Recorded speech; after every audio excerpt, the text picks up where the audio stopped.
Salut tout le monde et bienvenue dans cette nouvelle review comics sur le tome 5 de Justice League, la guerre des ligues. Donc tome de 296 pages, ce qui est quand même plutôt imposant pour un tome d'ici Renaissance. Au niveau des artistes présents, on retrouve James Jones et Jeff Lemire en termes de scénaristes et en termes de scénario. Et en termes de dessin, pardon, on trouve Ivan Reis, Daniel Sampere, Patrick Zircher, Doug Mahnke, Michael Janin, il y en a quelques-uns, deux autres que je crois que j'ai loupé, mais bon, c'est pas trop grave, c'est sur un numéro en particulier. Donc voilà, j'y reviendrai plus en détail après. Donc voilà à peu près, donc vous l'aurez compris, c'est un tome avec pas mal de monde dessus parce qu'en fait, il n'y a pas vraiment que la série Justice League qui est comprise là-dedans.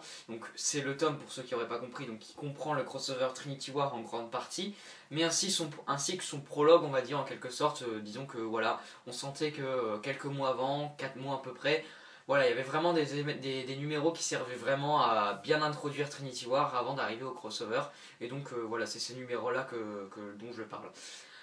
Voilà, donc au niveau du contenu, on a les numéros 18 à 20 de Justice League, numéros 22 et 23 de Justice League, numéros 22 et 23 de Justice League Dark et Justice League of America, et un numéro Phantom Stranger ainsi que de Pandora. Voilà, donc on n'a pas le numéro 21 de Justice League parce qu'il se trouvera dans le tome d'ici Renaissance Shazam. Donc au niveau de la review, comment je vais procéder? Je vais parler dans un premier temps, donc comme je l'ai dit, des numéros voilà, un peu prologue à Trinity War, puis après je parlerai du crossover vraiment enfin vraiment le crossover voilà, qui comprend les 6 numéros des différentes séries de Justice League. Sinon au niveau de l'édition, qu'est-ce que je peux dire? C'est juste que le choix de cover est très cool de la part d'Urban. C'est une couverture de Jim Lee, de celle du Free Comic Book Day, et en fait c'est tout simplement à partir de là que Trinity War a été teasé, parce que c'est un crossover qui a été quand même pas mal teasé en amont. Un an avant au moins, ça avait été teasé par Geoff Johns dans le Free Comic Book Day, donc voilà, hein, c'est quelque chose qu'on attendait beaucoup. Est-ce que j'ai été déçu, etc. Bah, je vais vous donner mon avis. Bon, après, ceux qui suivent mes vidéos sur le kiosque, etc., savent à peu près mon avis sur le crossover, hein. Mais voilà, ceux qui n'ont pas forcément vu ces reviews, et voilà, je m'adresse à eux. Donc au niveau du prologue à Trinity War, on retrouve plusieurs dessinateurs, pas mal de dessinateurs. Donc on retrouve un numéro d'Ivan Reis, un numéro de Jesus Says, un numéro comment il s'appelle-t-il, Patrick Zircher ainsi que Daniel Sampere. Et enfin, c'est sur ce fameux numéro donc, où j'ai oublié les personnes, c'est Andreas Gunaldo, voilà, sur le numéro 20 de Justice League. Donc au niveau des dessins, je vais aller assez vite. Qu'est-ce que je peux dire? C'est que on va retenir, enfin moi personnellement j'ai retenu le numéro de 19 de Justice League dessiné par le très bon Ivan Reis. Donc voilà, comme d'habitude c'est sublime tout simplement. Hein, voilà, Ivan Reis, Joe Prado et Rod Reis, enfin bref, un trio de choc j'ai envie de dire. Enfin bref, c'est vraiment magnifique sur ce point là. Le numéro 19 est personnellement selon moi le plus beau dans tous ces numéros introductifs à Trinity War. Après on a le numéro avec Jesus Says au dessin qui est plutôt sympa, sans être magnifique mais reste vraiment agréable à regarder. Le numéro de Pandora de Patrick Zircher et Sampere, c'est pareil, c'est plutôt pas mal,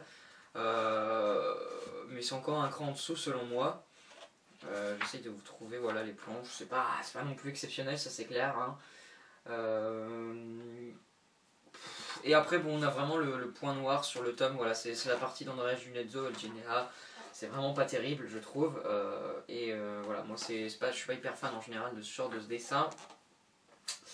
Voilà, donc plutôt inégal, franchement inégal cette première partie en termes de dessin. On a de très beaux numéros avec Ivan Reis, après on a des beaux numéros de Jesus Says et des choses plutôt moyennes avec Daniel Sampere, Patrick Zircher et surtout Andreas Gunaldo que personnellement je n'aime vraiment pas. Donc voilà, ça varie vraiment, ça sera selon les goûts des personnes, etc. Bien évidemment, hein, peut-être que des gens aimeront beaucoup le numéro 20 de Justice League, moi personnellement j'aime vraiment pas. Après voilà, les dessins c'est toujours un peu subjectif, mais bon, dans l'ensemble voilà, pour moi c'est clairement ça, c'est que c'est plutôt inégal en termes de dessin. Scénaristiquement, sans trop rentrer en détail dans chaque numéro, je vais donner à peu près ce qui va se passer dans les événements de chaque numéro. En gros, qu'est-ce qui se passe? C'est tout simplement donc la Justice League après les événements de Trinity War qui décide d'agrandir ses rangs. Donc pour ce faire, ils vont inviter différentes personnes, Nightwing, Black Canary, Zatanna, etc. Enfin bref, plein de personnages dans la tour de garde. Un événement va faire que ça va être un peu le bordel. mais ils vont quand même retenir certains personnages comme Firestorm. Après je vous laisse vraiment découvrir, hein, je n'ai pas envie de tout vous dévoiler. Et un autre événement va avoir lieu qui est que quelqu'un va s'infiltrer dans la Batcave, va dérober un anneau de kryptonite et va le donner à Despero, un grand ennemi de la Justice League, et il va voir, on va dire, Despero va s'amener sur la tour de garde et va foutre encore une fois le bordel. Voilà à peu près pour tout ce qui va se passer dans ces numéros. Je rentre pas plus en détail, je vous laisse vraiment découvrir. Moi je les ai trouvés plutôt bons dans l'ensemble, avec franchement, selon moi les meilleurs sont le 18 et 19, qui sont clairement très très bons. Après le reste ça reste plutôt sympa. Le numéro de Pandora se concentre pas vraiment sur ses histoires, va vraiment se concentrer sur Pandora, comment elle en est arrivée là, pourquoi elle a été bannie et fait partie de la Trinité du péché. C'est plutôt sympa, on en apprend un peu plus sur le personnage, donc pourquoi pas. Donc franchement voilà, ce qu'il faut retenir du prologue c'est qu'il est plutôt bon, mais c'est clairement pas ouf quoi, j'ai envie de dire. En tant en scénario qu'en dessin, c'est voilà, assez fluctuant on va dire. Voilà, donc encore une fois j'appelle ça un prologue, mais c'est pas vraiment un prologue, hein. C'est juste qu'il faut bien que j'appelle ça comme ça. On va ensuite passer à la partie la plus intéressante selon moi, donc le crossover Trinity War, découpé en 6 numéros, 2 numéros de Justice League, 2 numéros de Justice League Dark et 2 numéros de Justice League of America. Au niveau des dessins, on retrouve Ivan Reis, Doug Mahnke et Michael Janin. Donc je vais aller assez vite sur Ivan Reis, comme pour le numéro 19 c'est juste une grosse claque avec en plus plein de doubles pages juste hallucinantes de sa part. Donc voilà, je vous en montre quelques-unes, je vous dévoile pas trop non plus, hein, mais voilà, pour vous donner à peu près une idée, voilà, c'est du Ivan Reis quoi, voilà, et, il fait encore quelque chose de vraiment incroyable selon moi, et le dernier numéro c'est vraiment, alors là, il se lâche complètement, c'est vraiment, chaque page est vraiment magnifique et travaillé selon moi, donc franchement, Ivan Reis, excellent, voilà, je vous montre, voilà, cette dernière page, magnifique, on l'avait vu une fois dans le Free Comic Book Day dessiné par Jimmy, et là c'est la version Ivan Reis, bah, c'est encore, c'est magnifique quoi, clairement. Enfin bref, ce dessinateur personnellement ne cessera jamais de m'impressionner. Donc voilà pour les dessins de Ivan Reis sur la série Justice League, c'est juste incroyable selon moi, c'est voilà, parfait, voilà, j'ai vraiment aucun défaut à mettre pour les dessins d'Ivan Reis. Ensuite on a les dessins de Doug Mahnke, et là c'est clairement la partie la moins bonne en termes de dessin sur Trinity War, ça c'est sûr. Il y a quelques pages réussies, voilà, les doubles pages en ensemble sont plutôt correctes, même voilà, très satisfaisantes. Mais clairement c'est pas le très bon Doug Mahnke qu'on a sur Green Lantern ou encore sur Blackest Night ou d'autres choses. Enfin, c'est un Doug Mahnke, je trouve, pas très en forme, qui nous fait vraiment de pages très avec pas mal de défauts. Donc voilà, c'est vraiment dommage à ce niveau-là. Doug Mahnke m'a vraiment habitué à mieux personnellement. C'est pas, voilà, ça reste quand même un bon dessinateur, donc heureusement ça reste quand même beau, mais franchement plutôt déçu de son boulot dans l'ensemble. Après ça reste quand même, encore une fois, plutôt agréable, mais clairement la moins bonne partie en termes de dessin sur Trinity War. Et après on a un autre très bon dessinateur, c'est Michael Janin. Voilà, cette page parle d'elle-même, j'ai envie de dire, c'est vraiment magnifique aussi Michael Janin. Voilà, c'est dans un autre registre qu'Ivan Reis, mais ça n'en reste pas moins très beau selon moi. Franchement, un style très soigné, etc. Enfin bref, moi voilà, j'adorais ce qu'il faisait sur Justice League Dark. C'est toujours la série de Justice League Dark d'ailleurs, mais voilà, voir plein de personnages des différentes ligues et tout, dessinés par lui, ça fait vraiment plaisir parce que c'est un très bon dessinateur selon moi. Voilà, donc moi j'ai vraiment été très, même plus que satisfait de la part de Michael Janin, qui pour l'instant, selon moi, a vraiment signé son meilleur boulot sur ces numéros. Après on verra bien par la suite, mais pour l'instant c'est clair et net. Ce qu'il a fait sur Trinity War, c'est vraiment très beau selon moi, et voilà, sans grand défaut, j'ai envie de dire. J'ai oublié de parler, j'ai complètement zappé, voilà, il y a une espèce d'interlude dessiné par Fernando Blanco. Ouais, bon, en fait ça serait plutôt cette partie là, mais après je la considère pas vraiment comme le crossover de Trinity War. Disons que c'est Urban qui a décidé de l'ajouter, mais après normalement les numéros Trinity War c'est juste les séries Justice League. Voilà, je vous montre ces deux pages pour vous donner à peu près une impression de ce que c'est comme style de dessin. Moi je suis pas hyper fan, après ça reste quand même plutôt sympa.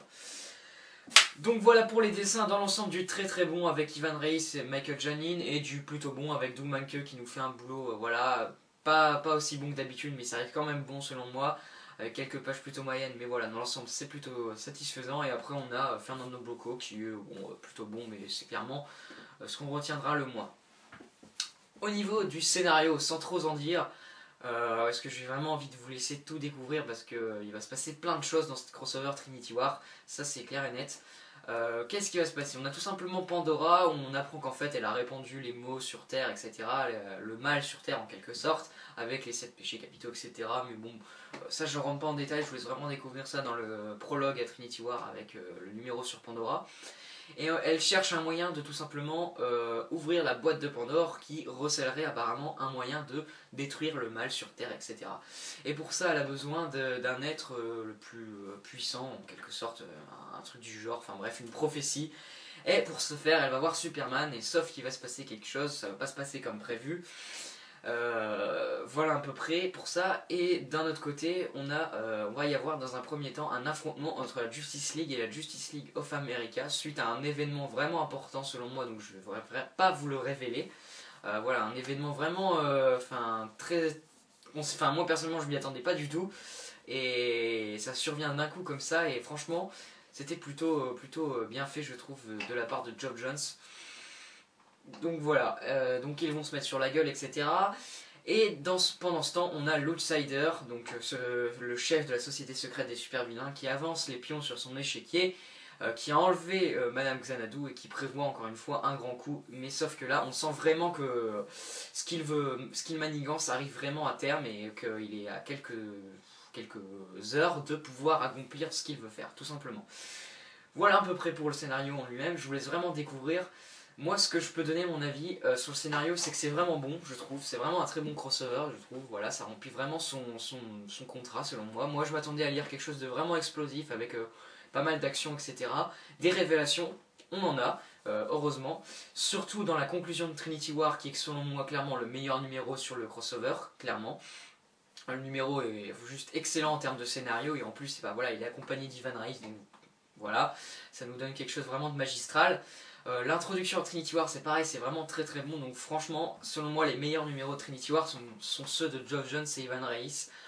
Ceux de Lemire et Geoff Johns et Manke de Justice League of America sont les moins bons selon moi. Déjà, il y a les dessins qui font ça. Puis aussi, je trouve que en général, c'est les moins intéressants, où il se passe pas grand chose. Voilà, donc pour moi, c'est ça. Et après, les numéros de Justice League Dark sont vraiment bons dans l'ensemble. Franchement, voilà, moi j'ai beaucoup aimé ce crossover. Il est pas parfait, je dis pas le contraire. Il y a des défauts, etc.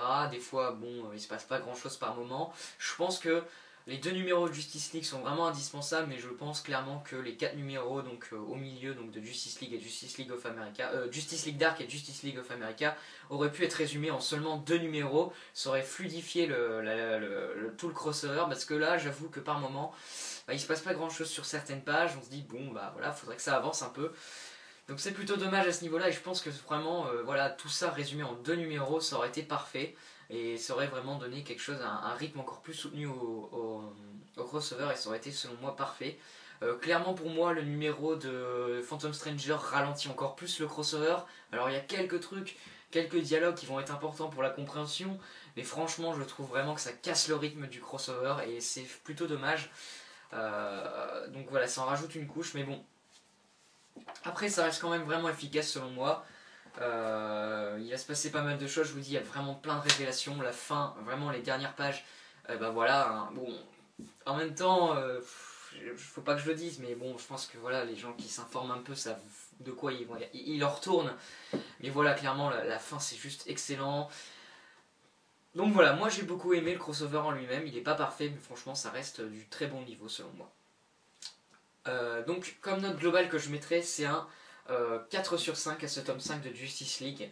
Il est vraiment bon, on a un prologue plutôt intéressant, un crossover dans l'ensemble vraiment sympa et vraiment sympa, vraiment bon. Voilà, bien efficace et plutôt bien écrit de la part des scénaristes dans l'ensemble. Et au niveau des dessins, le crossover est quand même assuré par de très bons dessinateurs avec en priorité Ivan Reis et aussi Michael Jennings qui nous font tous les deux du très très très bon travail.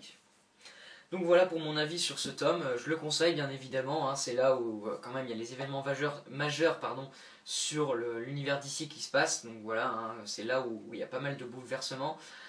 Donc bien évidemment que je le conseille, pour moi c'est vraiment un bon crossover et j'ai pas du tout été déçu personnellement. Donc voilà, j'espère que cette vidéo vous aura plu. Je vous dis à la prochaine pour un review comics sur American Vampire tome 6. D'ici là, prenez soin de vous et à plus tout le monde.